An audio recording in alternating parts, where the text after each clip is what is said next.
بسم الله والحمد لله والصلاة والسلام على رسول الله وعلى آله وصحبه ومن والاه وبعد. We come to the ending of these beautiful days of this beautiful month, and we ask Allah subhanahu wa ta'ala for his reward.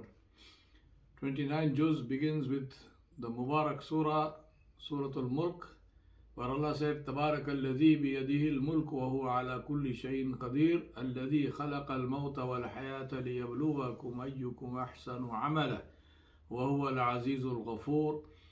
Allah subhanahu wa ta'ala said, which means, blessed is he in whose hand is the dominion, and he is able to do all things. He is the one who has created death and life, that he may test you which of you is best in deed, in your deeds. And he is the Almighty and the oft forgiving. Surah Al-Mulk and Surah Al-Sajda. Surah Al-Sajda is in the 21st juz, and Surah Al-Mulk, Rasulullah used to recite these before he went to bed every single night.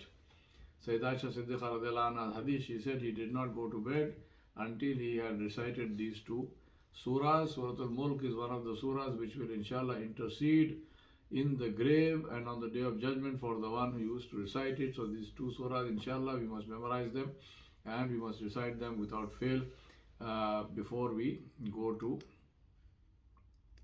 bed.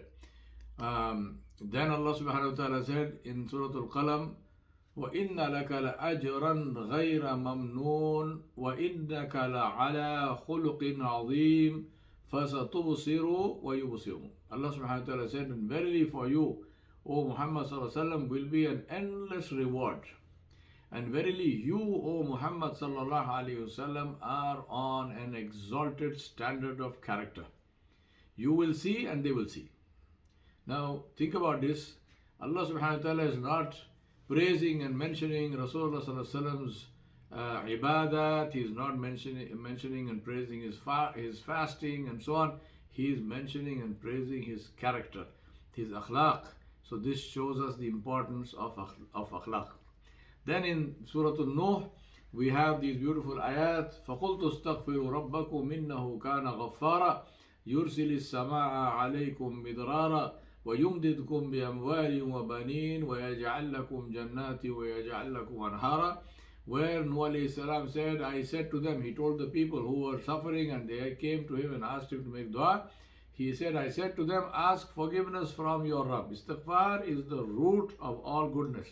Verily, he is oft forgiving. And then what will happen? He will send rain to you in abundance, and he will give you increase in your wealth and your children, and he will bestow on you gardens, and he will bestow on you rivers.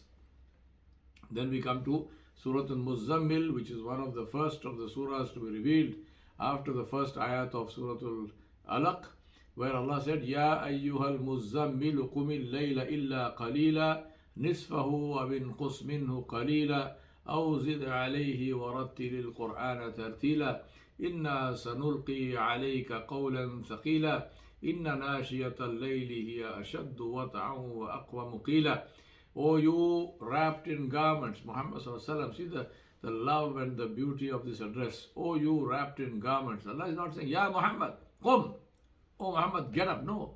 O you wrapped in garments, stand to pray all night, except a little, half of it or a little less than that or a little more, and recite the Quran aloud in a slow, pleasant tone and style.